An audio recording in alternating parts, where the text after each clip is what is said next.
listening to Your Secret is Safe with Me, non-judgmental talk about infidelity with Dr. Marie Murphy. If you're looking for new perspectives on complicated relationship issues, you've come to the right place. Days go by, they're crawling by. Hi everyone, I'm Dr. Marie Murphy. I'm a relationship coach and I help people who are cheating on their partners or are engaging in anything they think counts as infidelity to deal with their feelings, clarify what they want, and make decisions about what they're going to do. No shame, no blame, no judgments. Engaging in any kind of infidelity can be really exciting and great in some ways, and it can also be a total headfuck.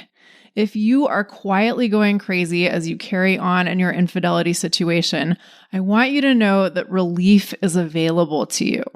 No matter what the specifics of your unique infidelity situation looks like, I can help you find relief from the confusion and guilt and anxiety and worry and shame and all of the other challenging emotions you may be contending with. So when you're ready to start feeling better, let's get to work. You can schedule an introductory coaching session with me through my website, mariemurphyphd.com. I can't wait to meet you. As I mentioned last week, starting early next year, I will be offering you new ways to work with me beyond working with me one-on-one. I will be opening the doors to my group coaching program called You're Not the Only One, which will include the teachings I have distilled from working with hundreds of clients and the opportunity to be coached by me on live group coaching calls. These group coaching calls will be totally anonymous, so everyone's privacy will be protected, of course. But these group calls will give you not only the chance to get some coaching from me, but also the chance to hear other people get coached on their infidelity situations as well. Sometimes hearing other people get coached is even more useful than getting coached yourself. So that's one new option that's in development. The other new option will be a bundle of my most helpful teachings in video format, along with assignments to help you apply the teachings to the specifics of your own infidelity situation without any group coaching calls. Both of these new offerings will take you further than we can go on the podcast. The podcast is a great place to start, of course, but sometimes we need more in-depth opportunities for teaching and learning, and these new offerings that I'm creating are going to provide that for you. When will these new offerings be available? Well, we're shooting for January, and I will keep you posted. If you want to get updates delivered to your inbox on when these new offerings become available, head on over to my website and either fill out the contact form or go to the very bottom right corner of any page where it says join our newsletter and add your info. If you're wondering if I will still be offering one-on-one coaching in the new year, the answer is yes, but on a more limited basis. If you've been thinking you'd like to get my help with dealing with your infidelity situation, but you've been hesitating for one reason or another, now is a great time to schedule your first appointment with me. At this time of year, it can be especially valuable to have personalized, intensive support with dealing with your infidelity situation. So book yourself a session and let's find you some relief and a clear path forward. Okay, today we are going to talk about ultimatums and why people give ultimatums in relationships and how we can deal with being issued an ultimatum in a relationship. Before we get too deep into the details, I want to clarify the terms and concepts we'll be working with today. There are a lot of definitions of ultimatums out there, and there are also a lot of definitions of related concepts like boundaries.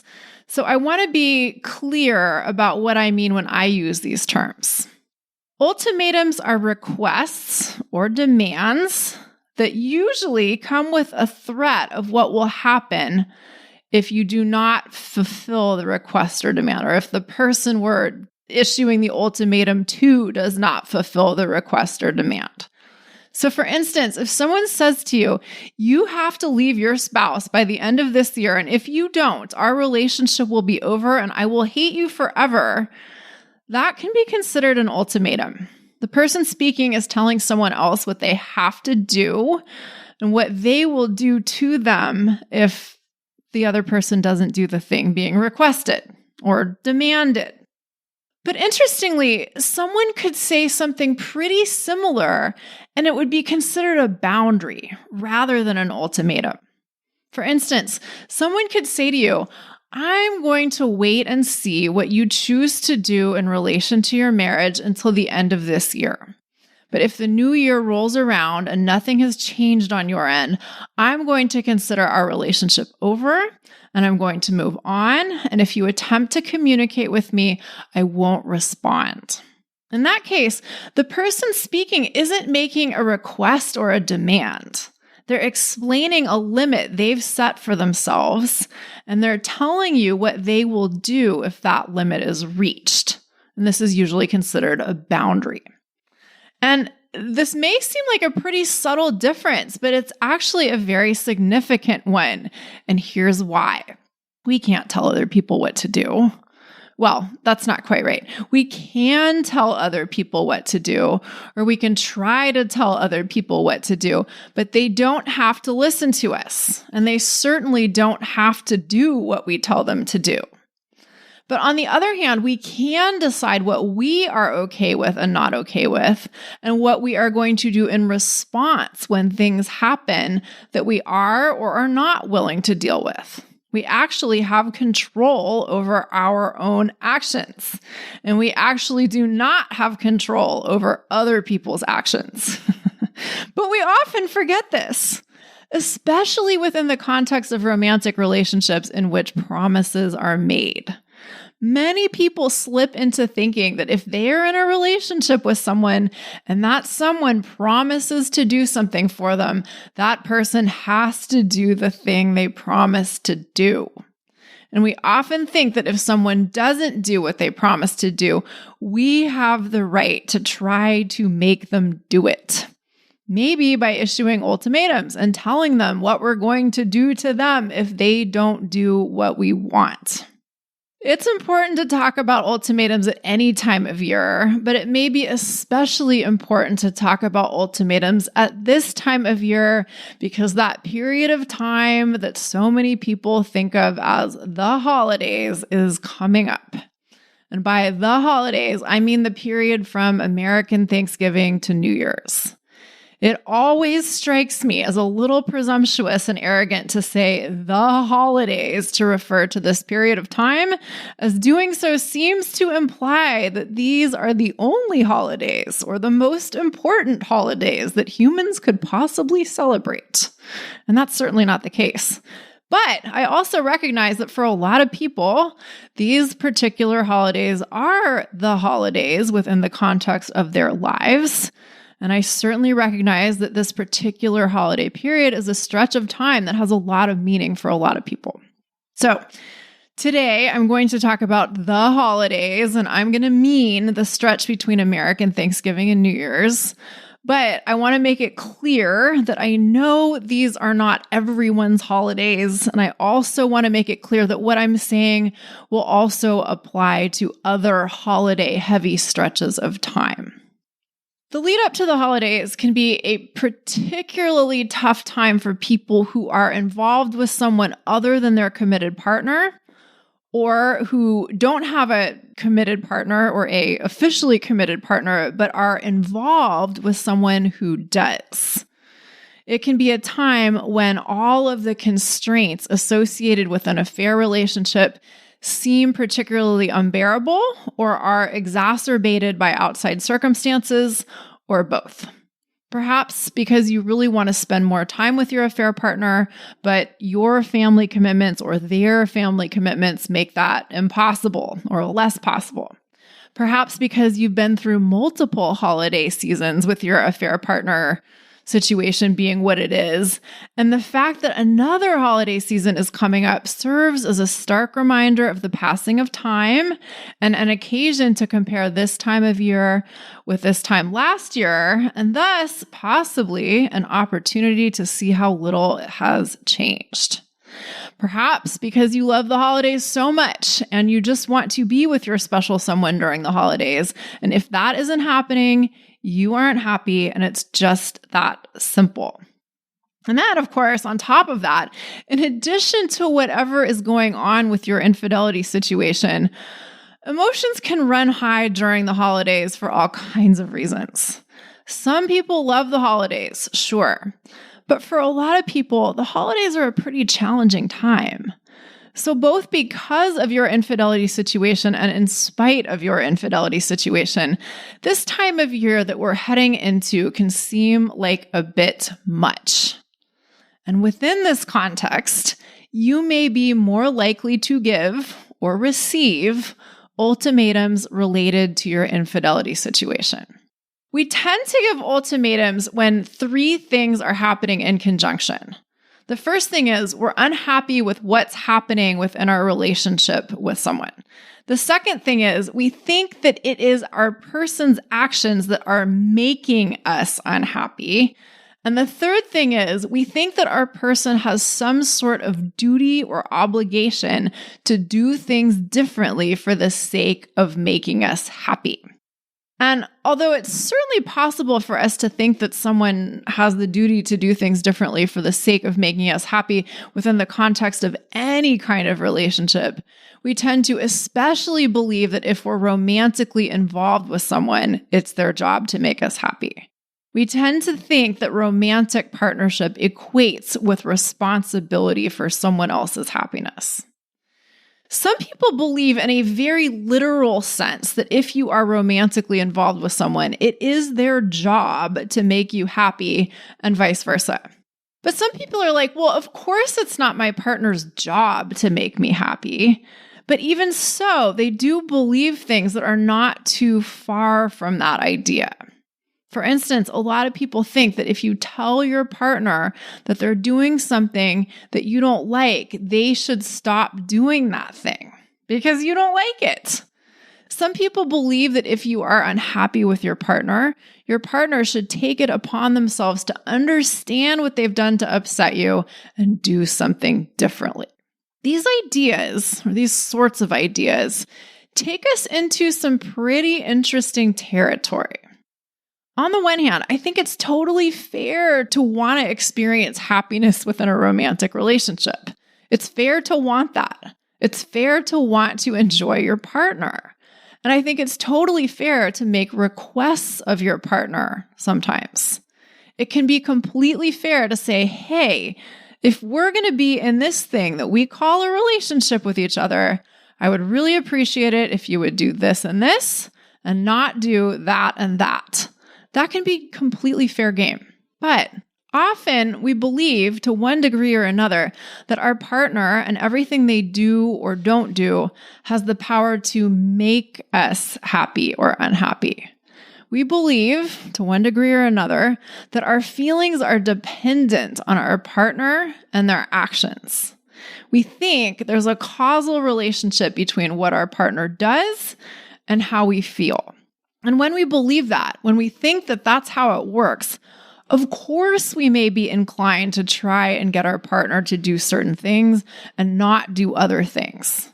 If we want to be happy or we want to feel good within our relationship, and we think that feeling good depends on our partner doing what we like or what we want them to do, of course, we're going to try and direct or manage or control their behavior, and issuing ultimatums may be one of the tools we employ when we attempt to do this. This is, on the one hand, totally understandable and totally human. If you've been trying to get someone to do the things you want them to do in an attempt to feel better, there is nothing wrong with you. After all, we've all gotten the message to one degree or another that this is how relationships are supposed to work. We've all gotten the message to one degree or another that if you're involved with someone, they're supposed to do the things you want them to do for the sake of you feeling good. The only problem, of course, is that this isn't how it works. For one thing, as I said earlier, we can't make anyone do anything.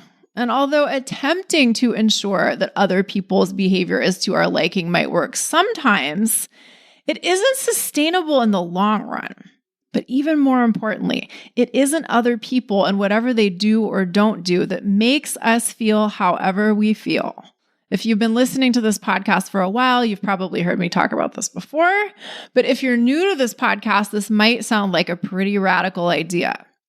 Other people don't cause our feelings.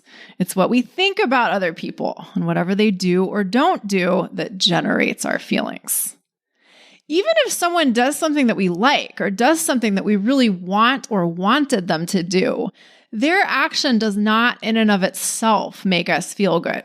Even if our person does the thing we want them to do, it's still our thinking that creates our feeling of happiness. Or not. Sometimes we'll really want someone to do something for us and then they'll do it, but we won't feel good. We won't feel happy about it. We'll come up with all kinds of reasons to not feel happy or good or satisfied. We'll tell ourselves things like, well, they did that thing that I wanted them to do, but it was a little too late. Or, well, they did the thing that I wanted, but they only did it because it was what I wanted them to do. What I really wanted was for them to have the idea themselves and do the thing without any urging from me. And this is why getting what we want does not in and of itself make us happy. So, if you've been operating as if your partner has the power to make you feel good or make you not feel good by virtue of whether they do or don't do what you would like them to do, I assure you that they are not that powerful. Now, here comes the part that might seem like a paradox. I don't think it actually is a paradox. It's just something that's a little bit nuanced.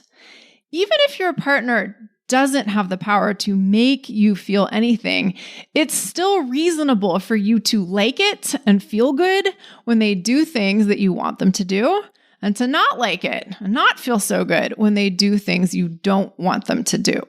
It is reasonable for you to have hopes and desires and wishes. It is reasonable for you to want certain outcomes.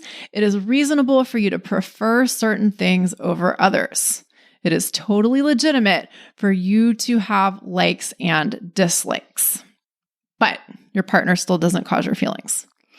So let's take a look at what this can look like in practice. Let's say you're involved with someone who is married. You don't have any other relationship going on. You're involved with this person who is married, and that's it. And your married affair partner has been telling you for the last 4 years at about this time of year that the upcoming holiday season will be the last one they spend with their spouse and their family. They've told you for 4 years in a row that they are fully committed to leaving their marriage so that the two of you can be together without any infidelity factor.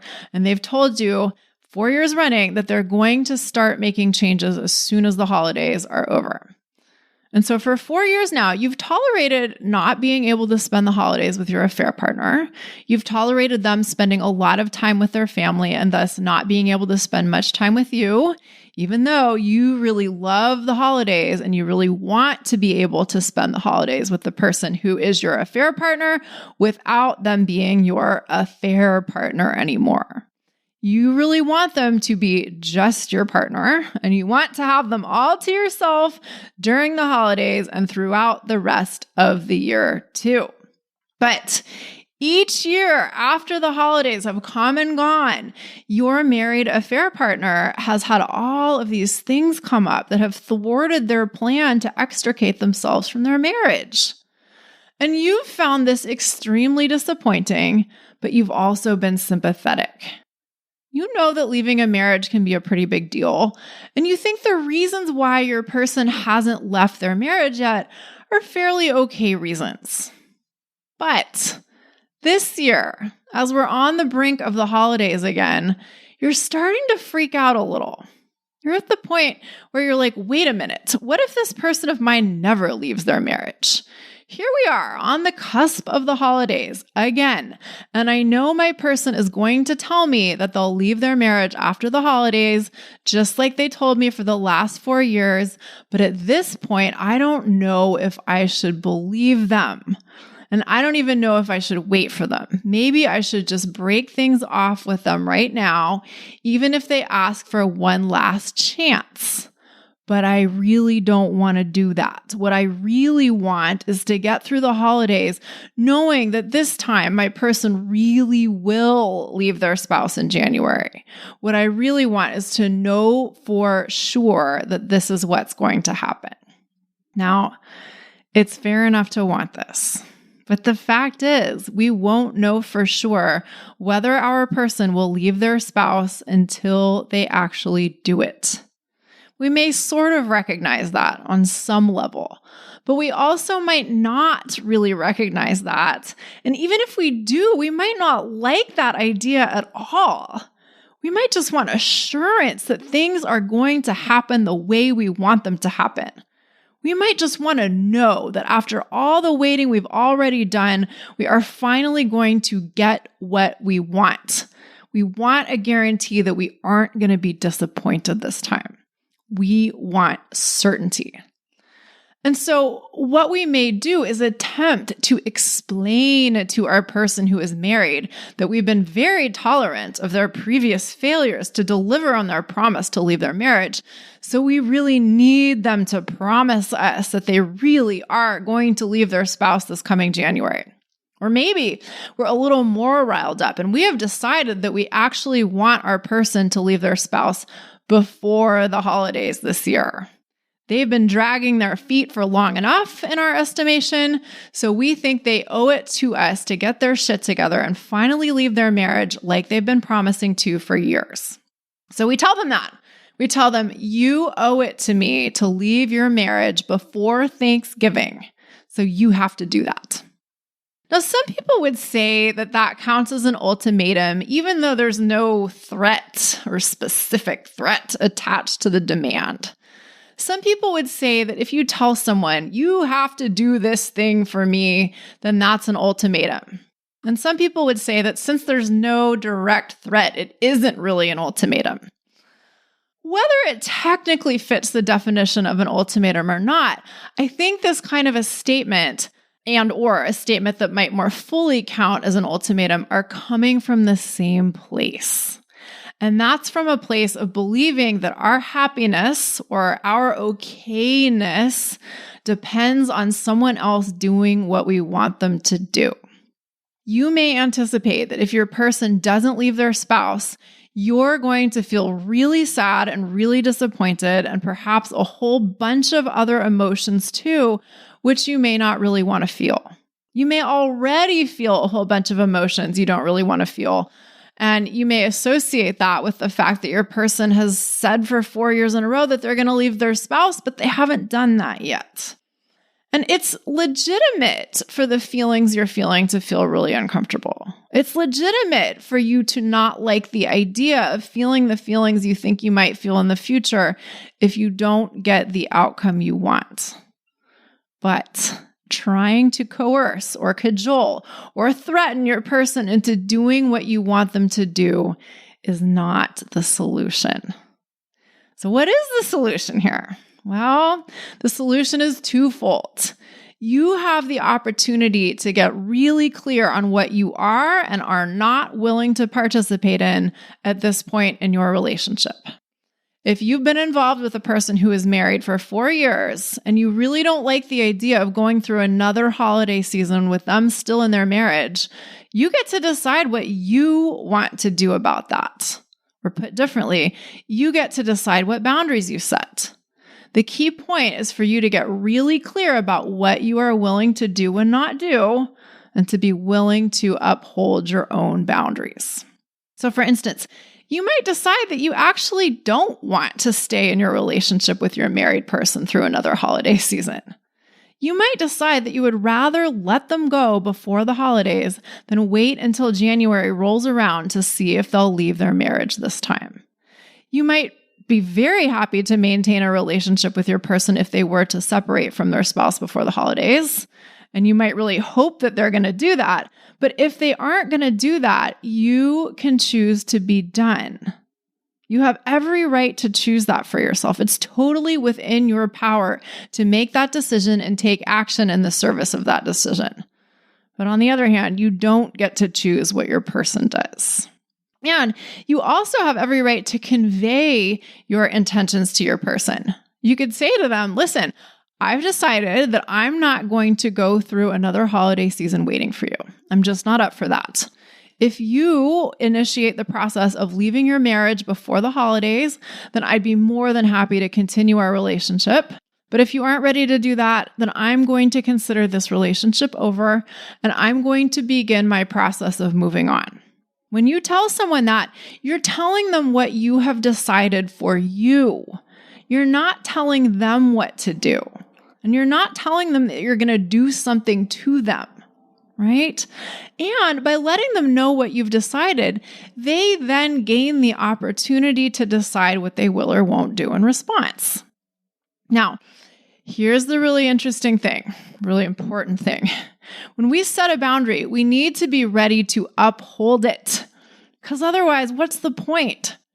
Sometimes we think we're setting a boundary, but what we're really kind of doing is trying to cajole someone into doing what we want.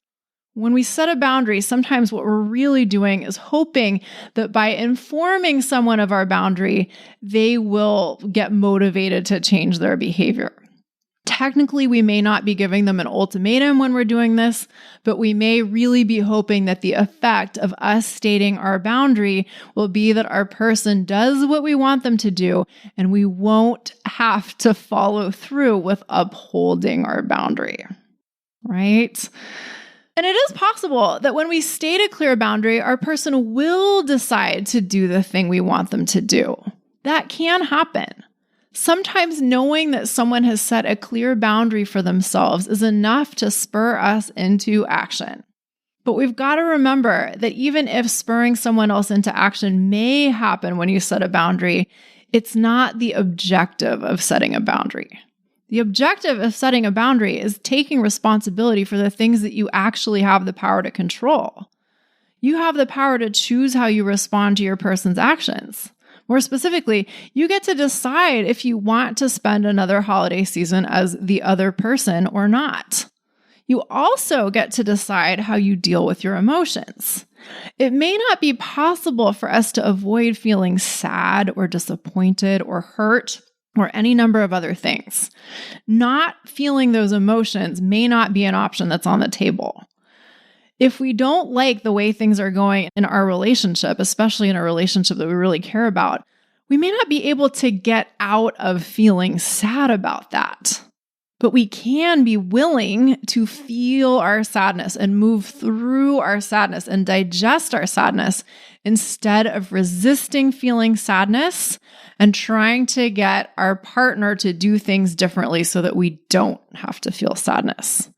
When we're willing to take responsibility for our actions and what we have the power to control, and when we're willing to digest our own emotions, we're free. So, if you have been issuing ultimatums or you've been thinking about issuing ultimatums, I encourage you to do two things. First, recognize that wanting your person to do the things you'd like them to do is totally reasonable to want. And second, consider that if you aren't getting what you want from your partner, your power lies in deciding how you are going to deal with that rather than trying to force or cajole your partner into doing the things you'd prefer they do. And in the short term, you might not like that. You might just want them to do the things you want them to do. But in the longer term, taking responsibility for what you can, rather than trying to get other people to do what you want, will ultimately get you far more of what you want in your romantic life in particular, and in your entire life as a whole. Okay, we're going to switch gears a little bit. What does all of this mean for you if you are on the receiving end of an ultimatum or two? What if someone has said to you, if you don't leave your family by Thanksgiving, our relationship will be over and I'm going to forget that you ever existed? How are you supposed to deal with that if you don't want to lose your affair partner, but you also really don't want to leave your family before Thanksgiving? What I don't recommend you do is attempt to explain to the person giving you an ultimatum that it's not really your actions that create their feelings, and tell them that they really need to understand that it's their thoughts that generate their feelings, not whatever you do or don't do.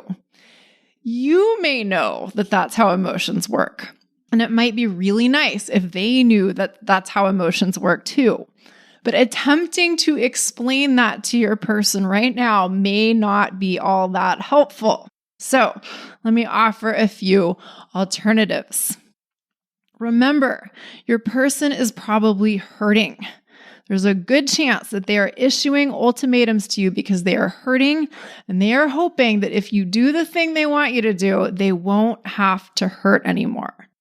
You don't have to debate this logic with them. Instead, you can care immensely about their pain, and you can sympathize with the fact that they think that getting you to do something they want you to do is going to relieve them of their pain. They just want to stop hurting. Poor thing. We've all been there. We've all had moments of hurting and wanting our hurt to just go away. We've all had moments of believing that if only someone else would do something differently, we would be able to feel better. So we can sympathize with our fellow humans when they're in that spot.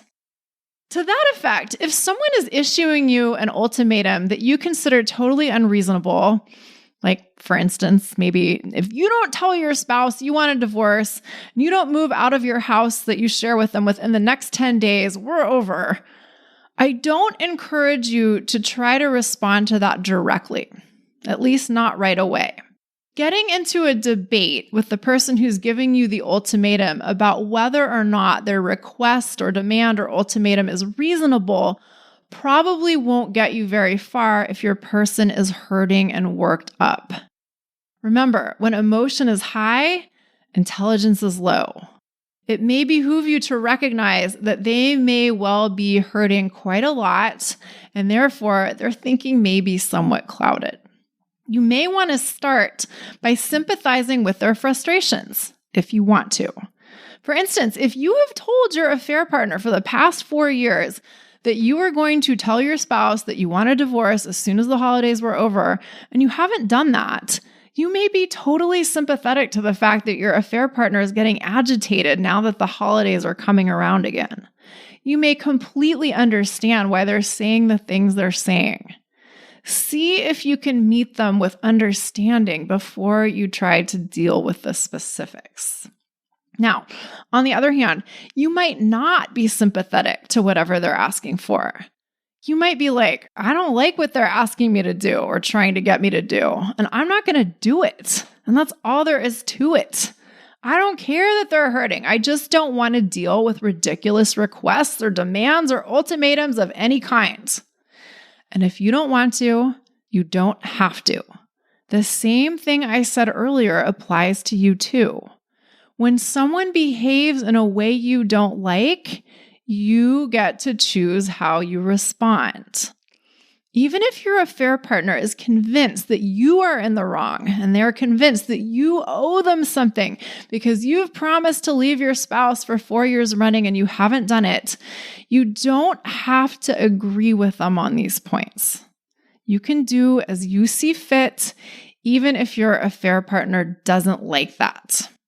Now, all of that said, if someone you care about is issuing an ultimatum or something pretty close to that, you may want to consider that a pretty good reason to take a clear look at what you want in regards to your relationship with that person and what you want to do about your relationship with that person. If you've told your affair partner that you are going to leave your spouse after the holidays for 4 years in a row, And at this point, you're not really all that sure that you're ever going to leave your spouse. You might want to take the ultimatum your affair partner has issued as a nudge to cut the shit.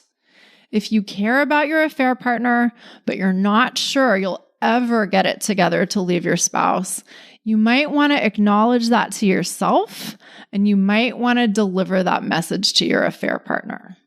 And that's not because you ever have to respond to an ultimatum that someone gives you or have to respond in any particular way. You don't have to do anything.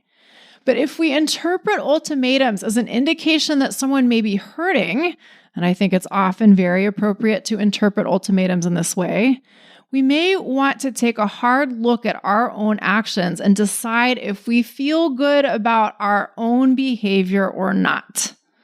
Regardless of how your affair partner feels, regardless of what they want, how do you feel about not letting them know that you don't think you'll be able to leave your spouse anytime soon, if ever?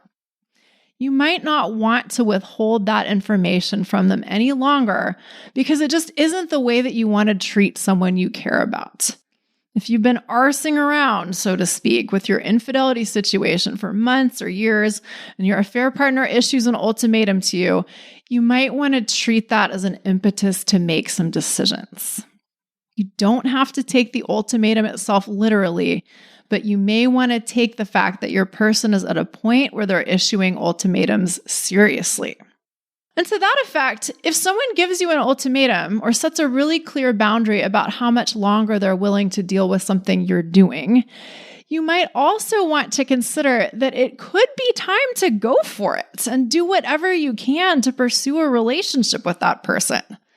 Some of us need someone to say to us, listen, I am only going to stick around for so much longer, so you better come get me now if you want me ever, in order to actually mobilize in the direction of that relationship. If the ultimatum that you're getting is the push you need, so be it. Use it as motivation if that's helpful for you.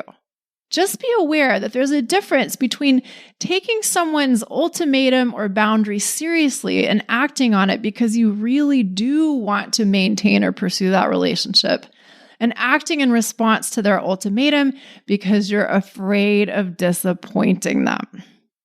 If you're married, and in order to chase your affair partner in the way that you want to chase them, you may have to leave your marriage, and that may mean that you end up disappointing someone. So beware of the potential to cave to ultimatums out of a desire to avoid displeasing someone you care about. There's just no way out of the predicament of feeling hurt by other people's actions at times and being the occasion of other people's hurt at other times. There are going to be times when you don't like what other people do, and there are going to be times when other people don't like what you do. If you're trying to solve for other people's hurt feelings by attempting to keep everyone happy around you, it's not going to work. You aren't going to be able to make everyone happy. And in attempting to do so, you are probably going to create a lot of suffering for yourself. So, finally, what do you do if someone gives you an ultimatum and you're really sympathetic to what they're asking for, and you really want to do what they're asking you to do, but you think you just need a little more time? What if you are as sure as you can be that you really will leave your spouse after this round of holidays are over, even though you said you would do that for the last 4 years in a row and you didn't? What if you just want your affair partner to hang in there with you for a few more critical months? In other words, what if you do want to take the ultimatum you've been given seriously and literally, but you also want to negotiate the terms? You can, of course, try to negotiate if you want to. That is an option. Your person might say, no, I've decided what I'm willing to do and not do here, and you're either on board or you aren't. And of course, it's their prerogative to say that. Or they might say, sure, we can negotiate a little, but only if you're negotiating in good faith. And that's what I want you to consider most seriously. If your partner issues an ultimatum or sets a clear boundary, and you think you might want to try and get yourself a little more wiggle room, I want you to ask yourself why. So often we think we need more time before we can do something, or we think we need to think it through a little more, or we think there's some reason why we can't make a decision or take action right away. But is that ever as true as we think it is? A lot of the time it really isn't. So if you're inclined to negotiate when someone tries to draw a clear line in the sand, I want you to be really honest with yourself about why you want to negotiate. If you've been telling your affair partner you're going to leave your spouse after the holidays for 4 years in a row, and you find yourself wanting to ask your affair partner to just let you get through one more holiday season with your family, be willing to bust yourself. Do you really need to spend the upcoming holidays with your spouse? If you believe you do, are you really willing to do things differently this time after the holidays are over?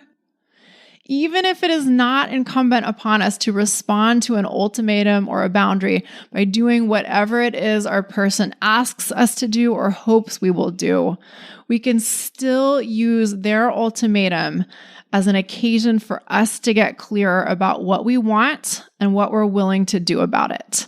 And this is for our own sake, not just for our person's sake. All right. If you would like to talk to me about setting or upholding boundaries, or giving or receiving ultimatums, or anything else related to your infidelity situation before the end of this year, now is the time to get yourself on my calendar.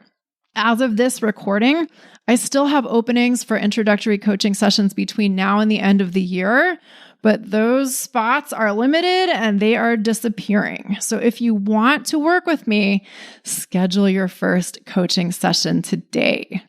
I know that taking the step to book an appointment with me can seem like a really big step to take, but once you book that first call with me, you are one step closer to finding relief and a clear path forward. So if you're ready to talk, if you're ready to get to work, head on over to my website, mariemurphyphd.com, to book your introductory coaching session. The coaching sessions I offer are confidential, compassionate, and held via Zoom, which means we can work together no matter where you're located. All right, everybody. Thank you all so much for listening. Have a great week. Bye for now. Thanks for listening to Your Secret is Safe with Me with Dr. Marie Murphy. Make sure to click subscribe to get updates on our latest episodes.